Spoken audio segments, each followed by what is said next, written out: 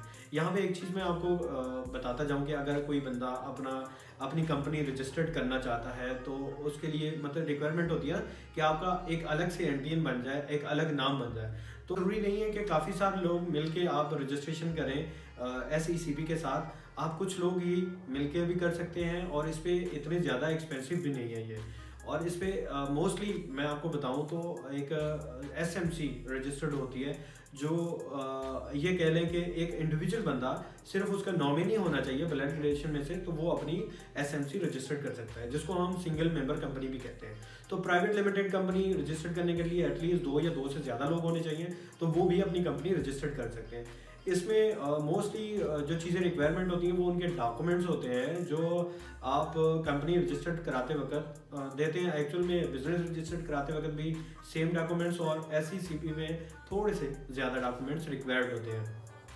اچھا, اس میں جو موسٹ امپورٹنٹ ڈاکومنٹس ہوتے ہیں CNSE ہو گیا اپنا, اگر SMC رجسٹرڈ کرتے ہیں نامنی کا CNSE ہو گیا. اس کے بعد آپ کے جو phone number, e mails, letter head اور آپ کا یوٹیلیٹی بل وغیرہ اس طرح کی چیزیں اپلوڈ ہوتی ہیں.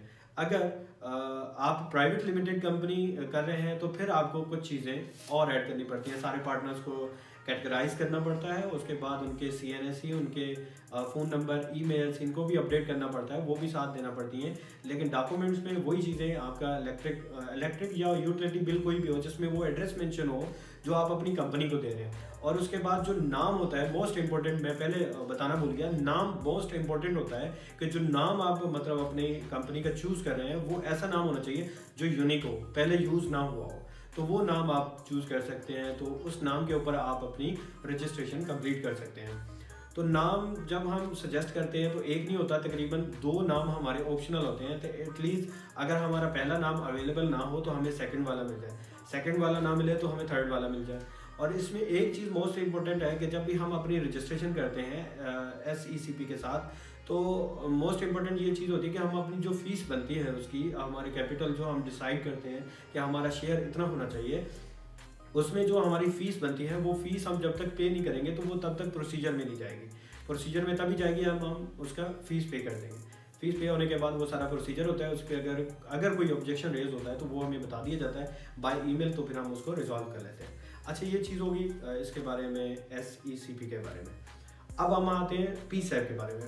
PSAP کا ادارہ جو ہے ایکچوئل میں یہ اس لیے بنایا گیا ہے کہ لوگ منی لانڈرنگ وغیرہ کرتے ہیں, تو ان کا جو بلیک منی ہوتا ہے وہ مطلب اس کو سیو کرنے کے لیے کہ پاکستان کو نقصان نہ ہو, جو پیسہ آئے وہ لیگلی طور آئے, اور اس میں کافی زیادہ ریلیکسیشنز بھی دی گئی ہیں فری لانسر کو. اب اس میں موسٹ امپورٹنٹ یہ ہے کہ جو لوگ کال سینٹرز وغیرہ اپنے رجسٹرڈ کراتے ہیں تو وہ PSAP کے ساتھ رجسٹرڈ کراتے ہیں. PSAP ان کو کافی ساری فیسلٹیز جو ہے وہ پرووائڈ کرتا ہے, ان کو سیف کنیکشنز, سیف مطلب وہ چیزیں, اور ان کو لائسنس ایشو کرتا ہے ایکچوئل میں کال سینٹرز کو.